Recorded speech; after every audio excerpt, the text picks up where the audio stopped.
We'll call this meeting to order. Ms. Clemenzi will lead us in our invocation and pledge this morning. Let us pray.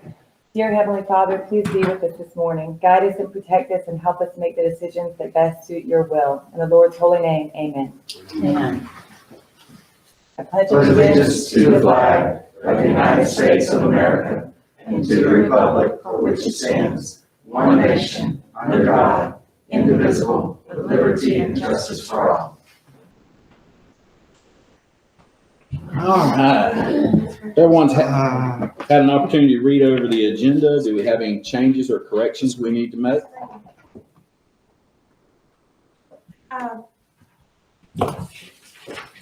There are no changes to the agenda. Thank you, ma'am. I will accept a motion to adopt the agenda at any Make a time. motion to approve. a second. We have a motion to adopt the agenda and a second. All those in favor, please say aye. Aye. Motion carries. There was no no's.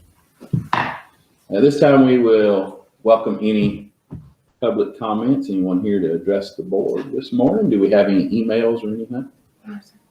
All right, we'll move forward. Our first part is she here? She's virtual? Okay. Ms. Hanlon's going to do a Williston Elementary School presentation this morning. Good morning, Ms. Hanlon. Actually, Miss Ricky Richardson, sorry. Y'all better update me. Things move fast, so Miss Hanlon and Miss Lewis are at a NEFEC training for the new math standards in Best at Stark, so that popped up on us. But Miss Ricky is the teacher who's doing the STEM, so at this time, and there she is. So, All right. Miss Richardson, so good morning. Hi, good morning. Yes, sorry, I'm going Yes, to ma'am. time so I don't hear myself. Our administration is at the math standards training, so I'm here by myself today.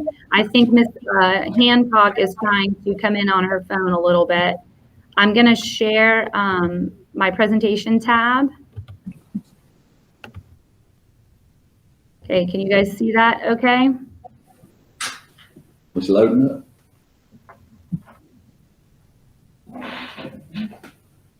Can you see that? Just a sec. There we There go. we go. We got it now, Miss Ricky. Okay, great.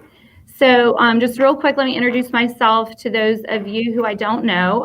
I've been a teacher for about 10 years, not 8.5 in Levy County. I've been at West for the last 4, and I've taught 5th grade math and science until this year when Jamie presented the idea of this new STEAM class to me. So what is STEAM? STEAM is a cross-curriculum approach of teaching that utilizes project-based learning to engage students and build students' critical thinking and problem-solving skills. And the pictures you see here were day 1 of my STEAM class. Day 1, we started building projects. So why STEAM?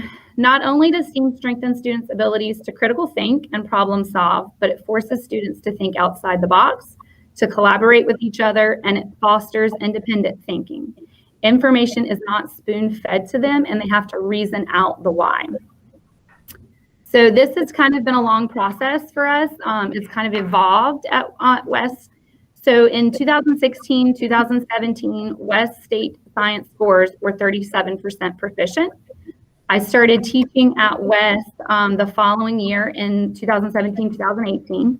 Science is a shared passion of mine and Miss Hancock's. We had a great team that year. Priscilla Fugit was also new to West and the 5th grade team. Her and I joined Michelle Ruiz, and together we unified 5th grade. Our major shifts in science were, number 1, we were using the science text and reading intervention to teach informational text. We decided, or we made sure that we were teaching the standards and not the textbook, which sounds like common sense, but sometimes that doesn't happen. And 3, we aligned our unit assessments to the FCAT item test specs. And 3, we taught hands-on science with fidelity, and all of this was happening across the grade level. We are very unified. That year, we also used a STEM grant that we were awarded to purchase materials and plan 2 week-long STEAM units. Also that year, Jamie, Emily, and I went to a handful of STEM schools in the Panhandle to tour their facilities and gain ideas for WES, which we then presented to the school board. That year, our science scores jumped 21 points. Pressure was on. How do we not only maintain our 21-point growth, but increase it in 2018? So we decided to take our lowest performing science standards, which were Earth and Space, and create a week-long STEAM unit in that area. That year, our week of science standards became our highest scoring standards, helping us increase 4 more points, proving that STEM and hands-on activities increase engagement, knowledge, and the ability to retain information.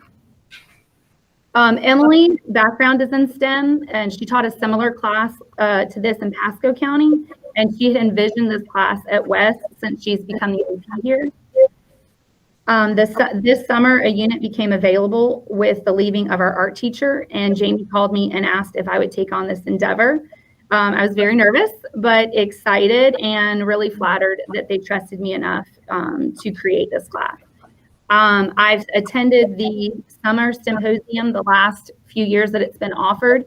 I presented in 2019 a mini session on interactive journals, and then this summer, Emily and I are going to present our STEAM classroom concept to the symposium in June.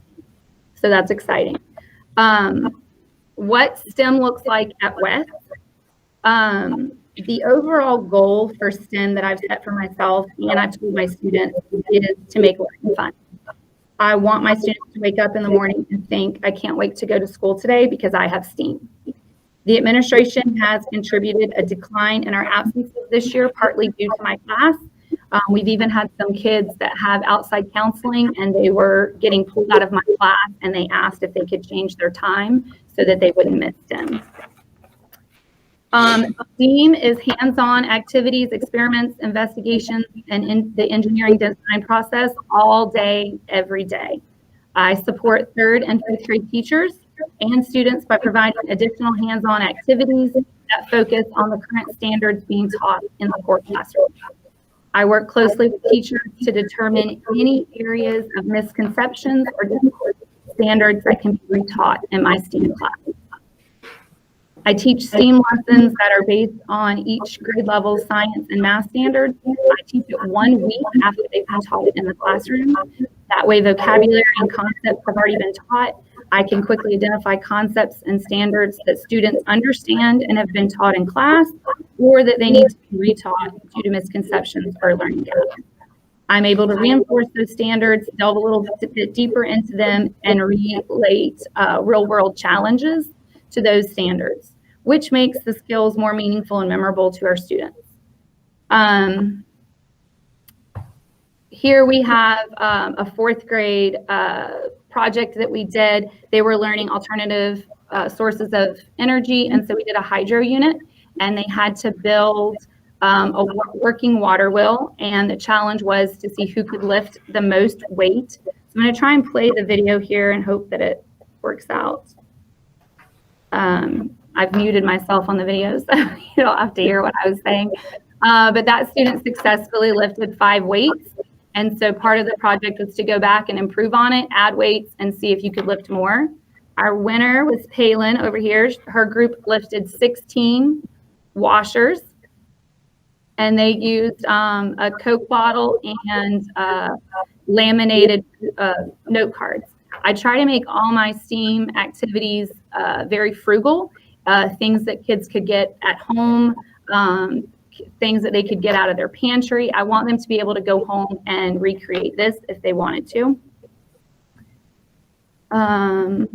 Here was another project they did on wind energy. They looked up boats. They were given a list of materials that they could use. They created their own. They made a blueprint, and then we raced it in our hand washing trough. And the winner, whoever got there fastest was the winner. Here we have, this one was one of my favorites. This was exploring matter in solid liquids and gases.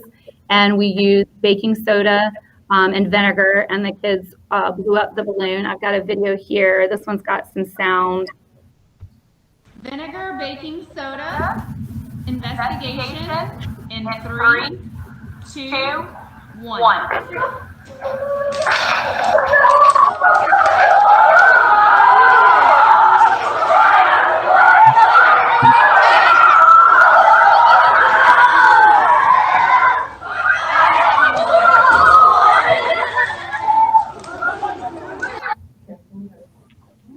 Okay, so that video is why I teach. I mean, that was a lot of fun, and it was very memorable for them.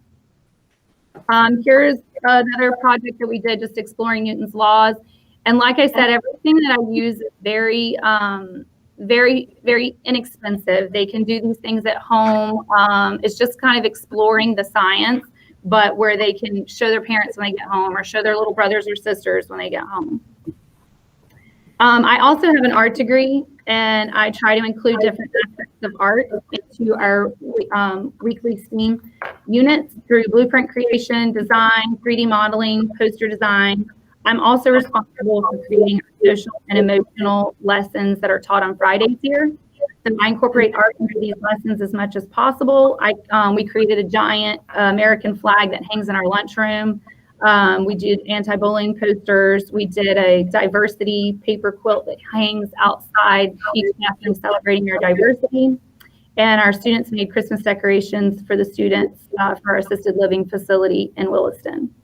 The STEAM class is something that I would love to see modeled throughout our county. It requires a lot of planning and preparation, and I believe the payoff is worth the effort. The greatest compliment I receive from my students are when they thank me for teaching them the lesson that day. This week in 5th grade, we're making tornadoes in a bottle, and several of my students have already said that they can't wait to get home so they can do the project at home. My goal is to instill the love of learning in our students and get them asking questions and exploring the reasons why. So that's my presentation. Does anybody have any questions? I don't have a question, Ricky. I've said this before, how important, this is just everything to me. I want it to be countywide, and I hate that it stops at the elementary school. I think our middle, high, and chemistry and physics need hands-on programs like this also, because it's just a way, their faces and their little voices, it says it all. They're having fun and they're learning, and it's going to stay with them forever. So kudos to all of you guys who have put in the work to provide this for our kids. It's amazing. Thank you. It's a lot of work to prep, but it's so much fun teaching. You saw the video, and it's like that every day in class. They just absolutely love it. And it's simple things, but it's just doing it hands-on, and it means so much to them. Miss Richardson is one of our bright shining stars, and we do appreciate her. I'm going to put you on the spot. I'm going to ask you, can you tell us and talk to us a little bit about Diamond Dell's gem mining? Yes. So Diamond, I love that. So Diamond Dell was one of those things that I saw at the science symposium that I went to a few years ago. And they're a company based out of, I think it's North Carolina, north or south. And they put on this gem mining experience. They bring a travel trailer to your school, and it looks like you're walking into a cave. They have running water on both sides of the travel trailer. So the kids walk in and they actually pan for gemstones. They're given a big tray, and they kind of wash it through the water, and the gemstones make their way up to the top. The kids are allowed to keep every gemstone they find in their bag, and it will be an entire Ziploc bag full. They go through, and they have done a really great job of incorporating each state standards. When they come to Florida, they're teaching Florida standards to our kids. And then you can take those rocks back into your classroom, and you can explore them. The kids can classify and identify them. It's really a great experience, and it ends up being like $10 per kid. So we just run it as a on-site field trip. And, we have a couple of people in the community that donated in case kids can't afford it, but it's a great opportunity. Most of our kids are not going to get the opportunity to man for gemstones in real life, but they're doing it, the same authentic experience on campus. It's great. Board members, if you see, so Ricky she's excited, and she's one of our bright shining stars, and that's the reason why their science scores and those kids are doing so well in the classroom. So she has that connection. We know it's brick and mortar and really just that personal relationship. Ricky, I thank you very, very much for all you do for our kids. Thank you. Great presentation. Thank you. Very good. That's cool. Cool. All right. We're going to move on to Julia Oberst, who's walking out the door. I'm not on fire. I have to bring my team's got to come in. Oh, okay. You have a team? Yeah, I have a team. They're bringing you something. I feel like this is the parade of stars right here. Just like, I mean, this is. I really thought she was leaving. Yeah, I'm bringing in stuff. Bring it in. Go by the homeless guy. Man, oh man. Yeah, I was wanted. I didn't see anything. You were.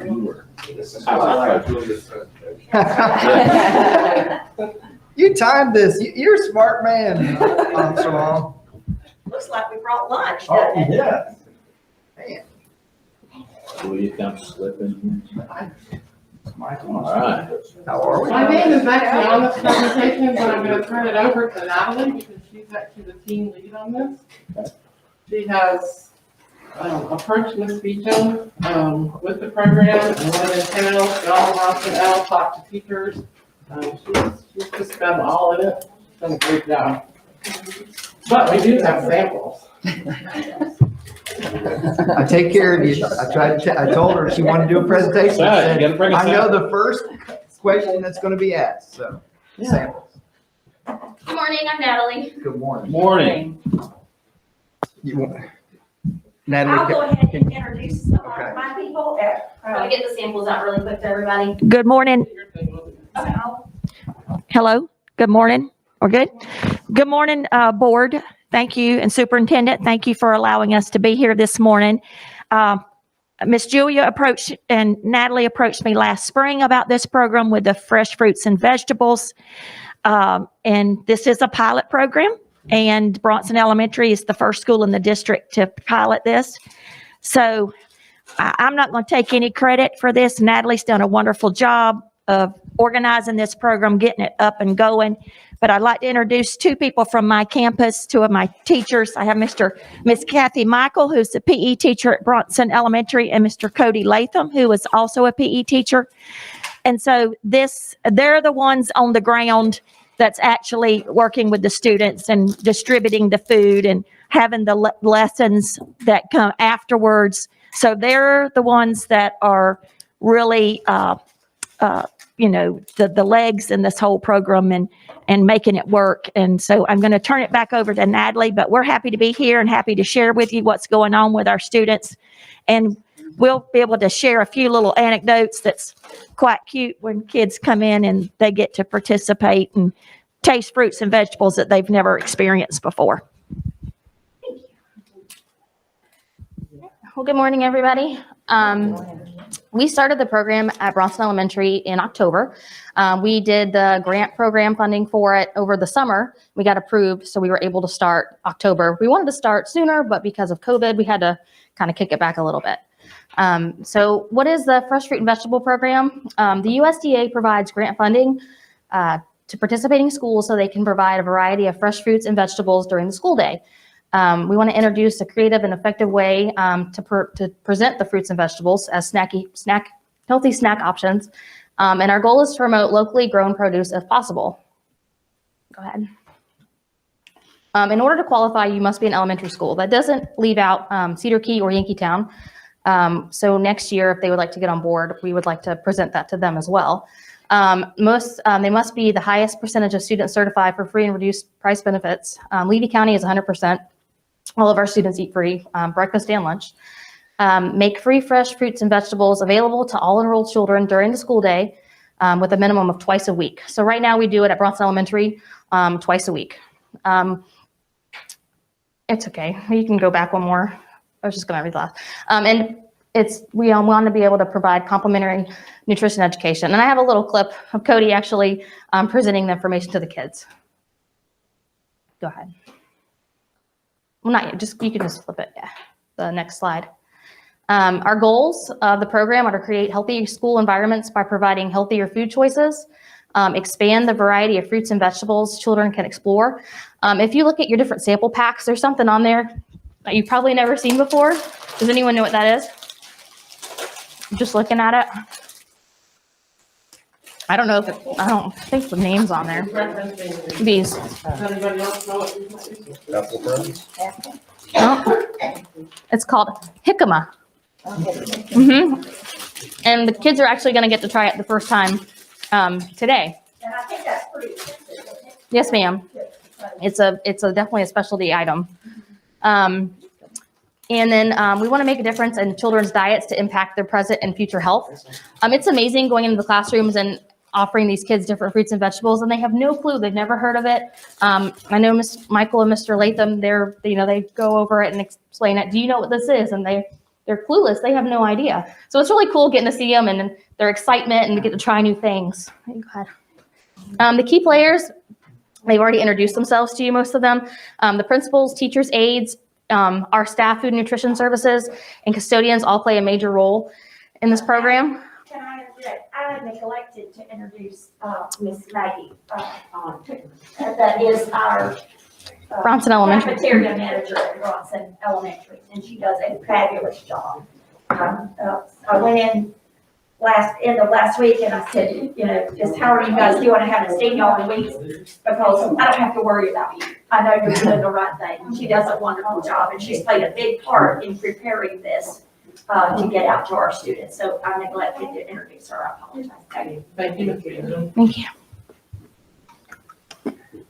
Go ahead, Morgan. So how does it work? What do we do? Fresh fruits and vegetables are ordered through our CK Produce out of Tampa. We do encourage as much fruit as possible from Florida. The quality of produce is checked in by our food and nutrition services staff, Maggie and her team. And when it arrives, and it's put away until it's time to be prepared. Go ahead. Fresh fruits and vegetables are properly washed and ready to be prepared. So we wash them in the sink, we rinse them, and then we put them in a colander and let them air dry, and then we cut them up. Go ahead. Fruits and vegetables are placed in the sample cups. So you've got Maggie and her team preparing with their cutting gloves on all the fruits and vegetables to be presented to the kids. And then we package them in the cooler bags, slightly like the red one I have there with ice packs. And the fruits and vegetables are then packaged properly and sent out to the elementary school PE education classes for each student to try. Now our pre-K students do not have a PE class, but they are also included, and we give them all samples to try as well. Some fruits and vegetables like the jicama I presented to you today, they are received pre-packaged and they're ready to go. They do have shelf life dates on them, and we have to serve them within 5 days to maintain their freshness. And this is a video that, so when the kids get the fruits and vegetables, it's just kind of like what Cody does and what Miss Michael do and how they present it to the kids.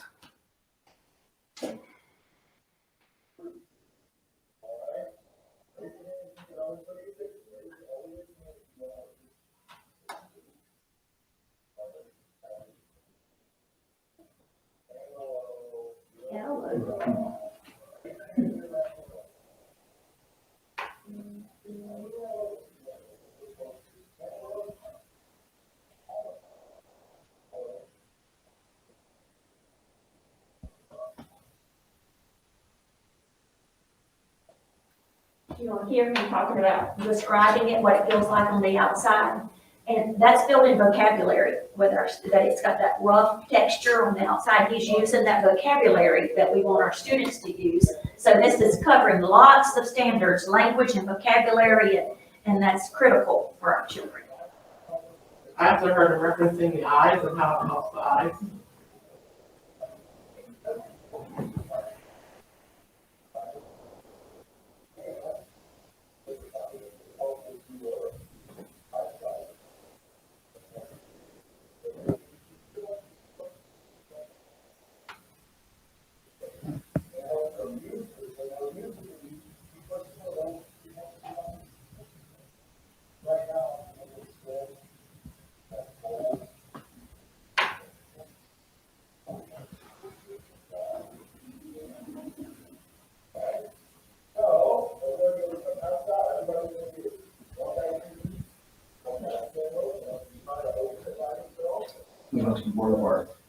I'll open the bag. Yeah. And they go around and do a great job. They go around and help the kids open up bags if we have it in bags.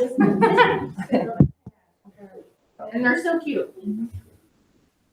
All right, so. Hogan just said, good job on social distance. They're in a little seat. They have their little spots. Yes, Circle. so cute.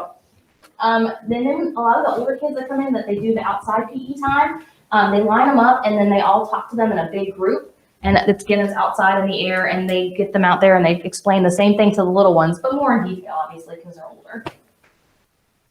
And then just what do the kids think? They love it. They ask for it. They want to know what it is. Some of them, if they have the cutest faces, they either love it or they don't like it at all. The green beans, they don't like grapefruit. It's so cute. Go ahead. Just more pictures. And I have a video for you guys. Go back one more. That's a little video clip.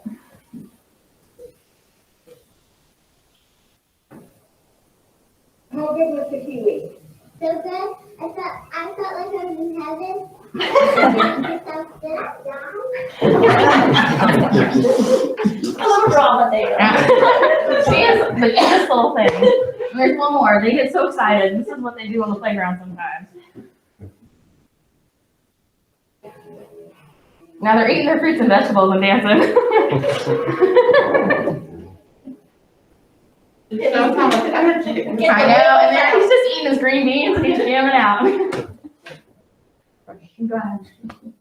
All right, and then, like I said, Miss Beecham already introduced you guys, but I would like them to, if any of them have any stories or anything they'd like to share, to go ahead and do that now, about the program. Well, I think the best part of the program, there was no work for us. You gave us everything we needed. There was no paperwork. We didn't have to let the kids check off if they got approved or made it simple.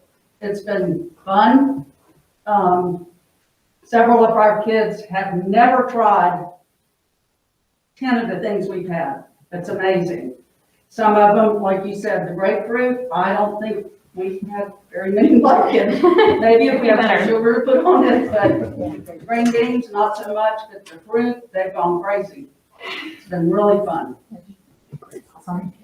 Yeah, the kiwi, one of the big ones that I noticed was the kiwi with the kids. A lot of them had never seen it before. Because in a grocery store, obviously it's got the skin around the side, so when they see the inside of it, they've literally never seen what the inside of kiwi is. So they try like, oh, I don't think I like that. I try to explain to them, well, guys, it's a little sweet, a little sour, and like you guys all eat sour candy all the time. It's kind of similar to that, a little tart. They try it, and we've had it 2 or 3 times now. Now they're asking for kiwi almost every week. So it's And they want to know, can you eat the seeds? And I'm like, I don't know how you ever get all those little black seeds out. But once it was, one time we did it peel, and that, they liked it better. Because the peel was kind of rough. Yeah, they enjoy it. And there's been like 1 or 2 weeks just because of scheduling, like I think the week of Thanksgiving where we weren't able to do it because we got out early that day. And they'll let us know, like when they're coming down the sidewalk, because we do it every Friday for the PE groups. And every Friday they're coming, what's our snack? Like they're coming down. Some of them just are literally leaving the lunchroom, but they're ready for their fresh fruit snack. So it's definitely been a positive program. And we were a little worried because we were gonna keep it all day, how to store it, but ice chest. They have it all worked out. Yeah, because we don't have any shade, so we were, concerned about that. But we keep it on the sidewalk under the cover. It works. And I just can't say enough about the cafeteria staff. I mean, they were peeling that kiwi, cutting it up, putting it in those little cups, and, have it prepared, ready to go for us. They get a little cut. They have it already prepackaged, cut up, and, ready to go. So it's easy for Miss Michael, Miss Latham, Mr. Latham to just hand it out. And the kids are really enjoying it. It hasn't been any harder for us. It's been a pleasure. I think these are the ladies that have had to do extra work for it. But, We're happy about it because the kids love it. We're happy. And Julia and Natalie have just made it so simple for us to implement, roll out to our kids. It's not been one more thing that we have to do. It's just worked in really nice. I'm glad to see it. I'm a farm girl. A few years ago, we had auditors came to our cafeteria, and that was back when Commissioner Putnam was in office, and the lady come down and And she said she wanted to speak to me after she had been in the cafeteria and all. She was complimenting me on how nice my cafeteria staff was, how well run the cafeteria was, and all, you know, how fortunate I was to have such good employees. And I was telling her yes, and she was saying it happened to be spaghetti day. And she said, you know, and these nutritious meals and stuff. And I said, ma'am, I said, nothing nutritional about that. And she looked at me funny. I said, ma'am, I've seen hamburger meat from the hook to the plate. It doesn't stay cubed when you cook it. And she said, she looked at me for just a minute. She said, you're a farm girl, aren't you? I said, I am. And until we have fresh fruits and vegetables coming into our kitchen that we prepare and cook in our kitchen, it won't be nutritional. I can tell you that. She said, I need to go back and speak to Mr. Putnam. He needs to come visit your school. And I said, you tell him to come on anytime. I'd love for him to come. So I think this is a step in that direction, to getting fresh fruits and vegetables in our kitchen that our staff prepare and put before children. So that was the reason I jumped on this program from the start. When Julia mentioned this to me, I was all for it, because I think we've got to get fresh fruits and vegetables locally grown as much as we can into our kitchen, that we prepare it and we put it in front of our children instead of prepackaged. And until we do that, it will not be nutritious. I agree, Ms. Peachum. We did a presentation a while ago. Julia, you did it, where you came in and provide, you know, it was all processed, it was all wrapped. But the most eye-opening thing I've done as a board member is ride the school bus during COVID, and you see some of the conditions these kids are living in. I mean, this would be $5 in Publix. Fruit's expensive, That's exactly. but we're getting these kids, and food is medicine, and medicine is food. So I think this is so exciting. It's great. And we're trying to do to where we do go to where we're cutting up. We get strawberries, we cut them up, put them in the cups, or we alternate to where we actually have it come in the bag. It just depends on staffing. It depends on what they're serving that day. If it's a busy day in preparation for lunch, this is what we have to go with, because we also got to consider the cost of labor. But then on days where it's easy for lunch, we can actually take the time and cut these up. So it's a balance. So it balances the budget, but gives the kids what they need. Any questions, guys? Well, how can we get it in the other schools? That's the goal. So yes, if you go to the next slide.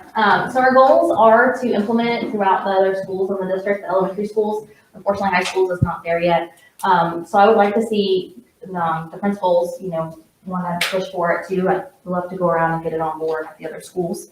It's just over the summer, it's just a grant we apply for, and if we get the funding for it, then we'll absolutely go with it. And then my other goal is to offer them more than twice a week. You guys kind of see why I picked Bronson Elementary now as a pilot. Ms. Beecham is a great advocate for fruits and vegetables, and our whole team.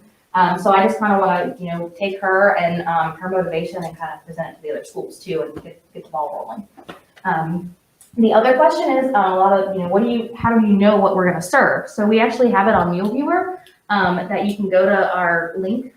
And if we have under Bronson Elementary, Morgan will get there. I'll just walk y'all through that really quick. So the parents can actually go on there, or the kids, because I know they're all technically advanced now, can go on there and look at what fruits, they can get excited over to have. They just had those strawberries on Friday. So it's just, you have to go to accept, and then, we're going to pick Bronson Elementary. And then there's tabs at the top. Those. And at the very, the last tab all the way to the top, it says Fresh Fruit and Vegetable Program. Y'all see it? Right there. So they would click on that tab, and if they actually hover, if you hover over one of them, Morgan, for me, one of the, we'll say January 8th, or if that works, grape tomatoes. So it's a picture of what it is.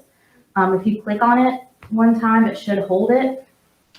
There you go. And then you can hover over it, and then it tells them the calories, all the carb information, all of that. And it actually gives them a little tidbit of information. So if the teacher wanted to prepare the lesson plan, it's all there for them. So everything's at their fingertips. So they, like I said, there is no extra paperwork involved, especially with COVID. We don't want all that going around. So all they have to do is read on that, and the parents can know, they're allergic to grape tomatoes. They can't have that. So they would just omit that for that day. Another requirement is 5 hours of nutrition education in our schools. So this is addressing that as well. So, Will it always be funded by the grants at 100%? As long as we keep, yes, ma'am, as long as we keep our certificate, or CEP 100% certification, yes. And then you go next, I think, and then you guys have any questions other than what we talked about? I have Natalie and Julia scheduled to come to our next SAC meeting on February the 8th to present to our parents about this program. So I'm sure that their children are talking about it at home, and so we'll give our parents a little bit more information about it. And of course, at the same time, we're educating parents about fresh fruits and vegetables and healthy lifestyle and choices and things like that. That's great, thank you. Thank You're welcome. Thank you. Thank you for your time. What days is this? Oh, I'll try that. I just didn't hear come over that creek come back, so I'll just eat that. This is together. With you, so I know what you guys are covering right now, so I'll put you on the agenda for one of our district instructional meetings, so you can present the You just said kick them. Did you try it? It's a tubular, from the family of the pea, so. It's like a potato, like a root, it's like a root. Yeah. It's a root plant? I know. It tastes like a pear, did you try it? No. It's almost sweet. So if you. Almost sweet. Almost sweet. That's like a raw potato. It looked almost like frozen french fries. I bought some frozen french fries. So when you give them the green beans, are the green beans raw or cooked? No, they're not. They're raw? They're crunchy, but we serve the babies with Okay. the only food that they are not crazy about is grapefruit. Hey, you got to put this on. I get it. Yeah, I'll have to do that. Somebody likes grapefruit. Look that up. Yeah. Okay.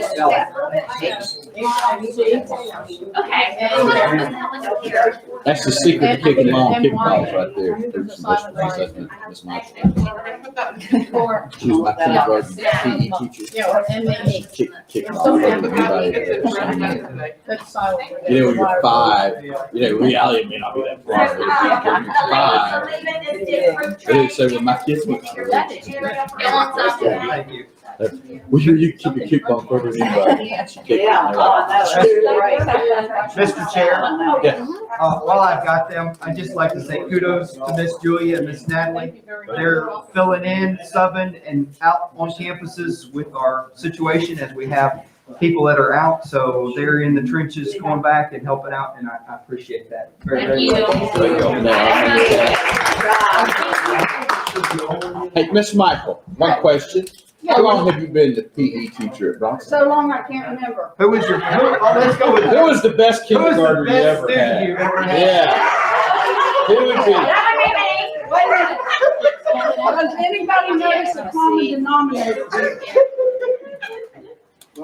Of these successful people. Let me tell you. What's the common funny denominator? story here. HICAMAH. Kathy said, I've learned something through this, Cheryl. I said, what's that? She said, I've learned you better be nice to those kids. They may grow up and be your boss one day. Miss Michael was my high school basketball teacher. So now, we laughed about that. Now, all these years later, I said, Miss Michael, I understand what you mean. Those kids may grow up to be your boss one day. I got all over the room.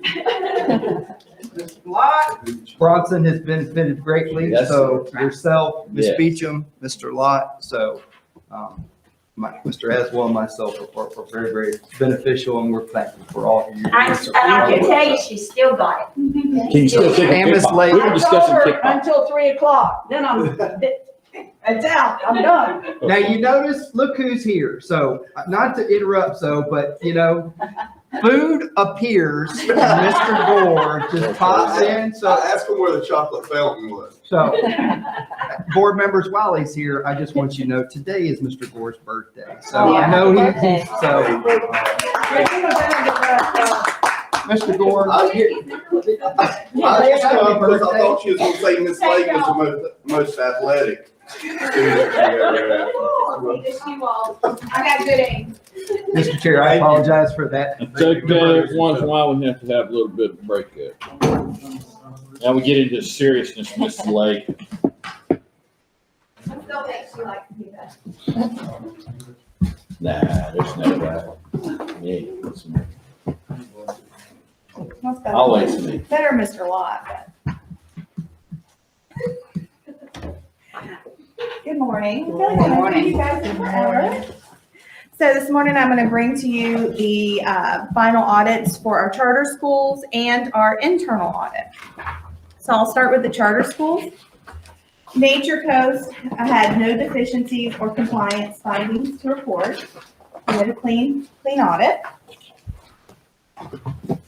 Whispering Winds had one finding, and that was information on the school website. I guess their website did not list their most recent audit. And that is one of the several things that they must list on their website. So they have written a letter to the auditor that they will be sure in the future to add all independent fiscal audits to their school website. So that was it for Whispering Winds. Any questions on the charters? All right, that brings us to our internal audit. So this would be an audit performed on all the internal accounts at our 9 schools. And we did have several findings. So you'll go to the very back, you can see where they start. On page 19, some of these are ones we will have year after year. It's hard to overcome separation of duties. Some of these items, simply because of the size of our schools and the number of staff within, they have to wear multiple hats. We do our best to make sure some of those functions are separate, but we can't separate everything to remove that finding. So I'll just go through what we had. We had, so of course, the separation of duty, that's where someone who might be handling the cash, receiving the cash, depositing the cash is also entering those transactions into Skyward. We have separated the reconciliation of the bank statements and given that to someone else in the front office so that we can at least separate that and have a better control. The next is purchasing and the cash disbursement process. So this is where we require that prior approval be made before any purchases. So there were just several instances where it appeared that that prior approval didn't occur or where the invoice was not signed by someone as receiving it. So something was paid, but there was nothing indicating that it had been received, which we also require. Next is cash receipting process. This is another one that we seem to get year after year, and we do the best. They do the best they can at the schools, but they don't always meet that within 5 business days to the bank. So that's all that is. The money comes in from the teachers for a fundraiser. It goes into their vault, so it is safe and secure. But if it takes any more than 5 days from the date the teacher is saying that money was received to the date it ends up in the bank, we will get this finding. Journal entries. This is one where if the person inputting the cash maybe gives it to basketball and it belonged to baseball, they have to go in and do a journal entry to correct those funds. Journal entries are frowned upon because in the instance of Cedar Key, we saw that some of those journal entries were using to mask. There was no cash involved. They were masking the fact that the cash was never received. So we do have a back-end process set up where all journal entries are approved by the principal, signed off on. We are auditing those, but we just made that change mid-year or early last year. So there were a few journal entries that kind of slid through, and we have to be careful and mindful to watch those areas. And then any journal entry, this is because there was no supporting information. So anytime there's a journal entry done, we do require supporting documents so it can be tracked. There were just a couple entries where it didn't appear it was properly approved or there weren't supporting documentation. And I think That brings us up, there's one more, pre-numbered class receipts. So anytime we take a collection, money is collected, we need to issue a receipt, and they need to be pre-numbered. So there was just an instance where those receipts weren't readily available to the teacher. That's not normally the case. So they weren't pre-numbered where the auditors could track the issuance of those receipts. While we did get a few more that we didn't have in the prior year, too, we felt better about this year's audit because we could see the number of instances declining. So as we continue to work with the schools, as the schools continue to do the best they can under the circumstances, lack of, staff to separate these duties and so on, we do feel better. We think we're moving in the right direction. And there isn't anything on here that gives me much cause for concern. It's just continuing to drive home the importance of these items. Do you have any questions for our internal audit? 80% of this is probably fundraisers. Yes, sir.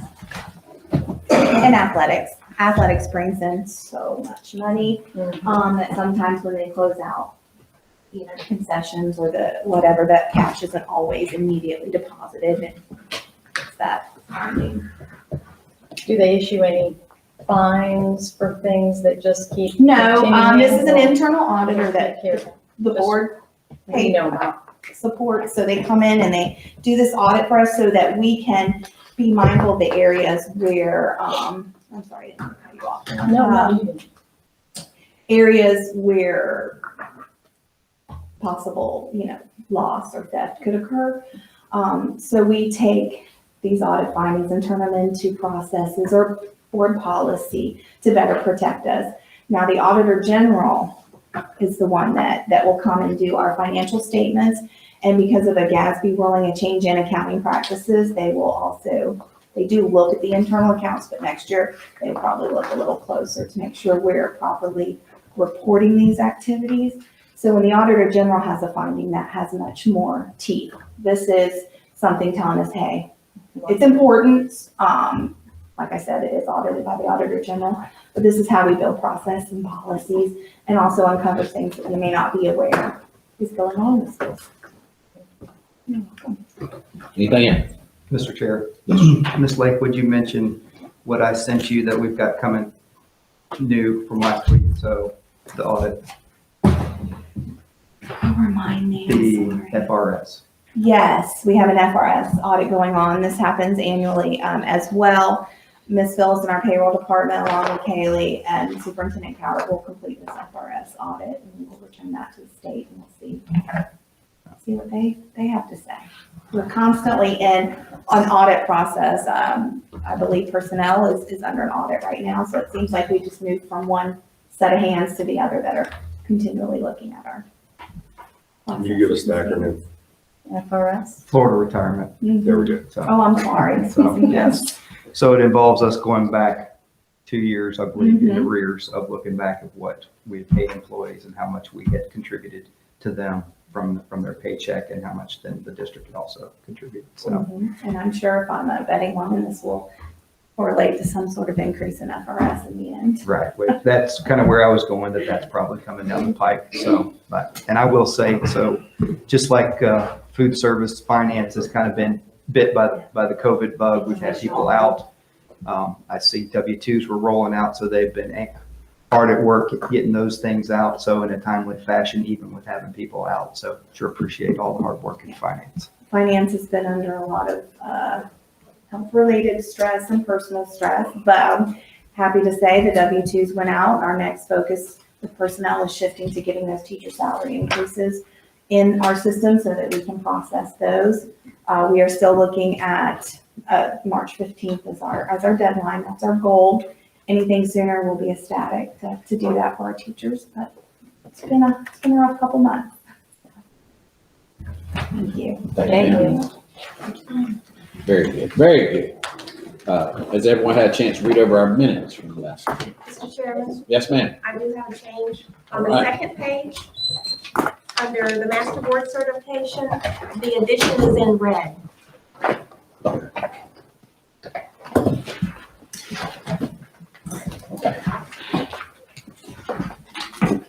Do I have a motion to approve the minutes as correct? I move to make a motion to accept the minutes as correct from last meeting. A motion and a second. Any further discussion? Seeing none, all those in favor, please say aye. Aye. Any opposed? Motion carries. We'll now move on to our consent agenda.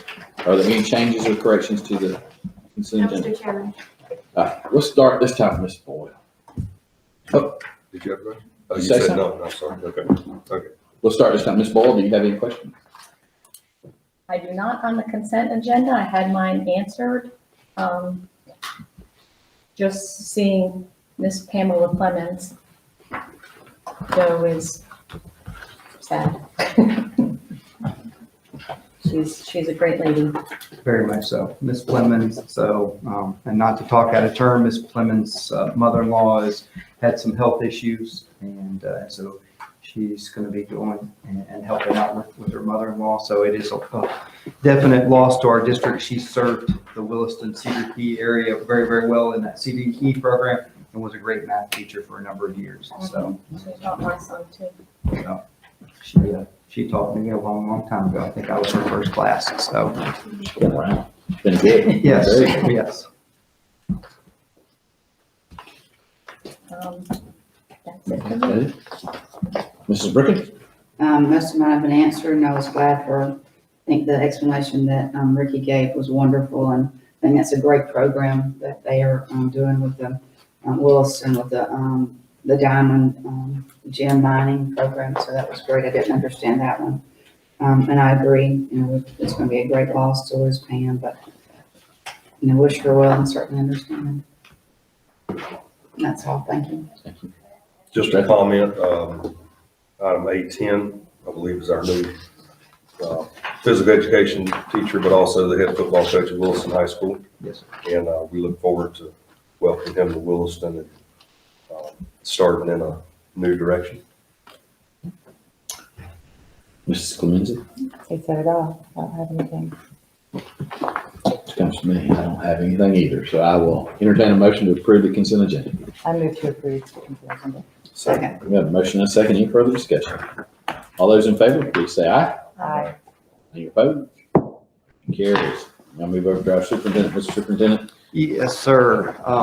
It's always a busy time as we head towards testing and working towards that. So I alluded to Ms. Hanlon and Ms. Lewis and Ms. Hancock are at the NEFECT math best standards, getting trained on what the new math standards will look like, because as those will be implemented. We've been through, Ms. Rawlings has done an excellent job with the ELA textbook adoption and the process of helping implement and work with the reading coaches on the new best standards for ELA for K2 as we roll out those. A couple of items legislatively. Bob Sarah presented at NEFEC last week. I'm sure most of you saw the emails that came out from Doolin. So talking about the budget and the Senate and looking at that $2.75 billion shortfall for the coffers for the state. Prorating that, the education K-12 side of that is about $1 billion. So Ms. Lake and I are kind of calling on the FADs to kind of help to see, to prorate, to plan, not only as we're hitting staffing right now, but just to kind of give a snapshot to know as best as we can plan on what it may look like for levies. So I feel like there's going to be a reduction of dollars probably in the BSA. We know that they want to keep the teacher salary increase. So last year, the way they did that is they robbed Peter to pay Paul and took it out of different places. So that's a concern. I think what you're going to see happen is they're going to take CARES dollars to kind of prop up the budget for this year and next year, which basically kicks the can down the road for year 3. I've talked with staff here. We're trying to be aggressive. Maybe aggressive is not the word, conservative is a better word to put. So in looking at how we can go in and reduce our budget ahead of the game on what and prioritize what is absolutely necessary. That way we can make sure and push through. We know we have special facilities. We know that we're going to have some difficulties with those funds. So not the special facility funds, but doing other projects throughout the district for maintenance. So out of that. So that's the one thing kind of looming there. The next thing you probably saw Senator Diaz, who's the chair on education, rolled out a gigantic 100 and something page training voucher bill, basically taking the 5 voucher programs that the state has. They're looking to expand the Family Empowerment Scholarship to roll the Hope Scholarship, which was for students that were bullied, into family empowerment, and then combine the Gardner and McKay into one. So, and then the other thing that is kind of a little hesitation is that they're looking to create educational savings accounts. Those savings accounts would be for eligible students to use for private schools, devices, pay for internet, tutors. So there's some positives there, which there always is some type of positive. It's kind of the carrot for things. So, but that's something that we need to be just be careful about. We want our parents to have choice. We value our community schools, and our parents have the choice there, but not to the detriment of our traditional public schools. So that's the rough news, bad news. NEFAC Board of Directors meeting last week, so had a great opportunity to listen from other superintendents and presenting on their Board of Directors leadership project. So, and it was just a unique time to be with them and kind of fellowship in person instead of being on Zoom, which I was very thankful for. Have FADS training tomorrow and Thursday, or tomorrow and Wednesday, or Thursday it'll be Zoom from 9 to 4 myself. So some more training for me. And then if you saw in there that a couple of things that are coming up, our new teacher cadre is meeting on Thursday with Ms. Hires, and she's doing a great job. So, and I've talked about finance and food service kind of working. Transportation is a little short, so I know I saw Mr. Masters is online. So trying to get through and push through. Joe Wayne is doing an excellent job kind of keeping things rolling over there. So, and then the last thing that I'll give you is this just came out. So this is obviously lagging data. So this is talking about our investment in the full day VPK. You remember a couple years ago, you all made the decision, superintendent brought to the board about us extending that. And you can see there, so we're one of 9 districts at 60% or better. So we're starting to see the benefit and the return on that investment. So it will be one thing that I will bring to you that I'd like to continue doing, because I think that it brings value to our students, to our staff. And so we just want that. So, and with that. Can I ask you a question, Mr. Carr? Yes, sir. I can't read it. What does it say Miami's date percentages? I believe it's 50%, sir. That would be about 11 points behind Lee. Yes, sir. Okay. That is correct, sir. Yes, sir. Make sure. No doubt, no doubt. So. Excellent. Is that it, Mr. Superintendent? That's all I have. So if you have questions for me, so. Well, what you said, Gardner and McKay combined? Gardner and, yes, so. Gardner, well, tell me what is Gardner? Gardner and McKay deal with special needs children. So one was for autism. So basically, they're both named after former legislators who pushed the projects through. So Gardner, I believe, was out of Brevard County. So, and McKay, we always see, so that's where Right. you see those that they kind of flow through. We haven't had a whole lot of Gardner, but the McKay is usually, it's greater than $500,000 that you see that flows into us and flows right out. That's where you see students that may be in Miami-Dade or Fort Lauderdale or wherever. So going to some type of private school, so, or like to St. Augustine Deaf and Blind or places like that. So, but it deals with special needs children. So. Okay, I just didn't know the Gardner part. Okay, thank you. Yes, ma'am. Anything else? Anything else? Okay. Now we'll get into our board comments. Ms. Lindsay, would you like to start? Yeah, all over the place. I don't have too much other than I wanted to say, I'm not sure who out of the district office sent the link to the parents on the adoption of curriculum, but I thought that was amazing. I've gotten feedback. I don't know who to pass that. I believe that was Miss Lewis. So Yes, it was either Miss Lewis or Miss Robbins. So Okay. I'll Yeah. find out and Okay. so I'll let you know. But yeah, I thought that was a great way to involve our county, to give them a choice and get to look at the material. Sure. So one thing Ms. Richardson said that bothered me is when she said they're teaching the standards, not the textbook. And I know I've said this before, but I wish we had a way, our state adopts standards, if we had a state textbook to go with that. I know that's Right. a bigger fish to fry there, but, Can I speak to that one Yeah. thing?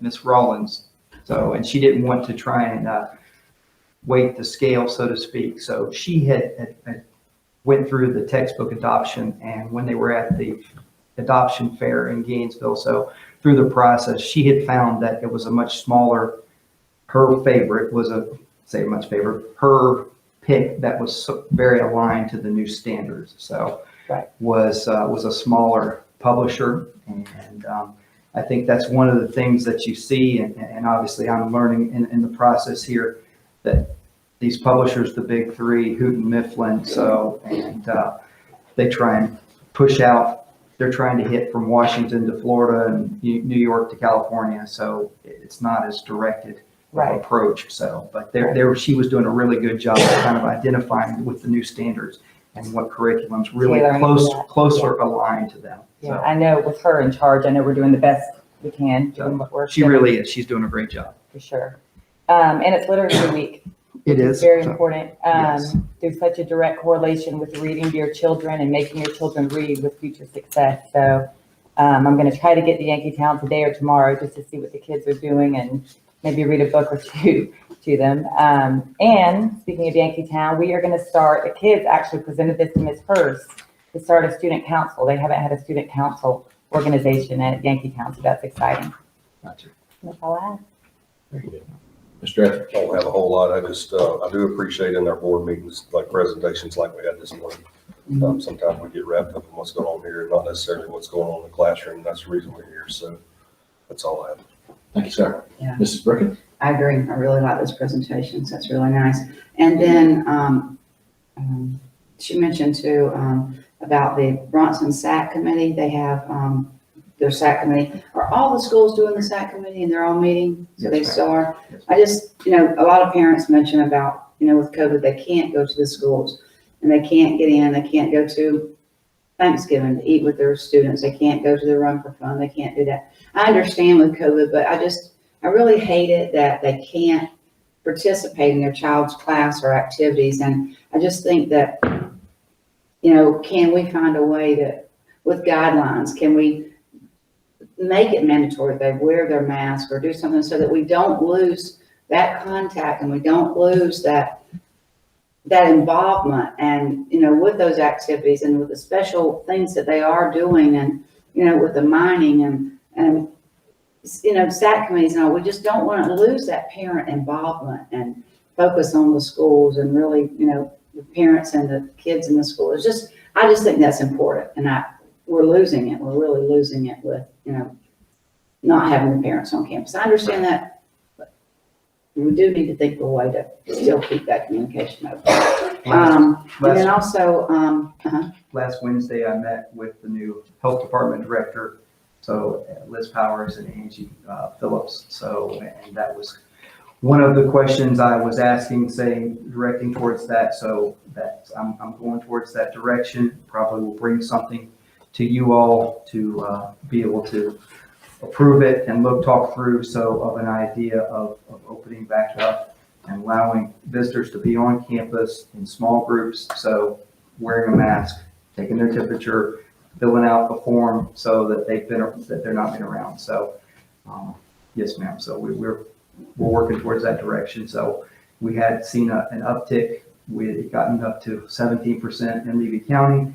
We were back down to 14% last week. So our numbers, when you look at cases and quarantine, with staff and students, we're at about 7%. So it is the rate with both cases and our two populations. okay, thank you. And then also we do have the Beast Feast coming up and we are going to do, we're going to do our chowder. Is it clam or is it crab bisque? What are we doing? Clam is what you've done in the past, but Clam? Whatever's easiest for you. Whatever's easy. Yeah. Well, I won't tell y'all, crab bisque is easier this year because Jimmy Fromm. So. The crab. Your choice, Mr. All right, let's do crab bis, since we got, gonna let Rob do that. Crab bis, if that's all right, with y'all? Is that okay? Now with us. Okay. Is that already advertised, what we're having? Is it already advertised? I'm texting her right now, so I'm sure won't be a problem, so. Okay. Okay, all right, so let's do that, and then I'll have the pot and the cooker. It's February 6th, correct? Right. Yes, sir. Mhm. Have that down, so we can definitely do that, and then just that wonderful, great progress for Chiefland High School at construction. They are moving along. It's just, I mean, drive by there every day, they're just doing fantastic work. It's great, so it's exciting to see all that. Everybody loves seeing it and talking about it in Chiefland. And that's all, thank you very much. Thank you, ma'am. Mrs. Boyd. Let's see, Cedar Key had homecoming last week. That was fun to watch kids get 10 gummy worms out of a container of Cool Whip with just their mouth. Oh, wow. Wow. It was a sight to see. The seniors dressing up, that was fun.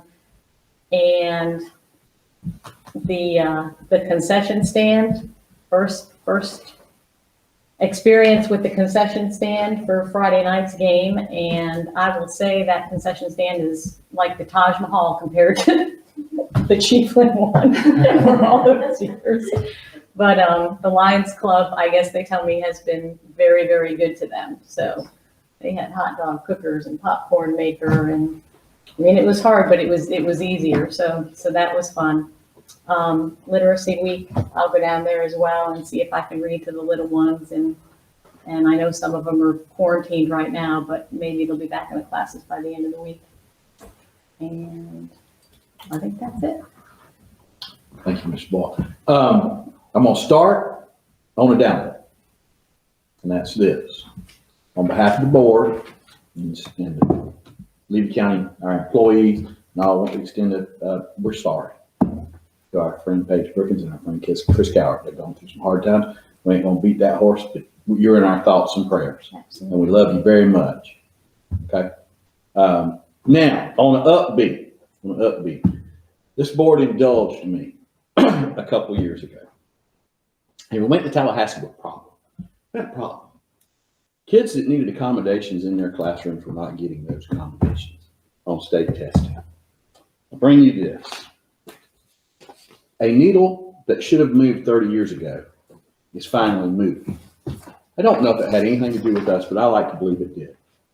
This is a memorandum that has come down that children with these accommodations that qualify for the first time ever will be allowed to have their state exams read to them.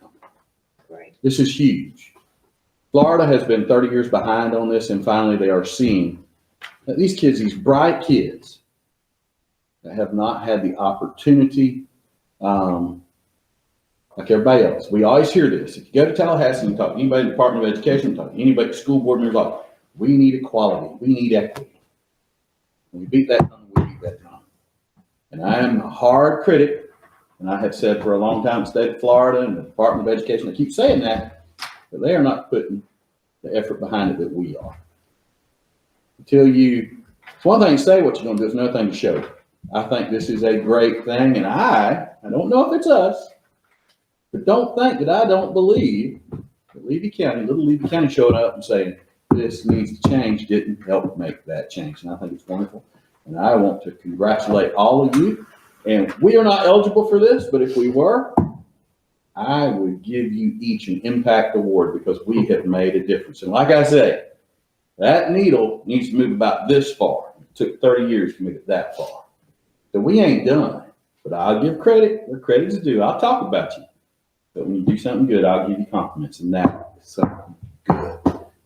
Right now at Bronxville High School and other schools, we have teachers that are working to qualify kids that deserve this accommodation to receive this accommodation. That's outstanding.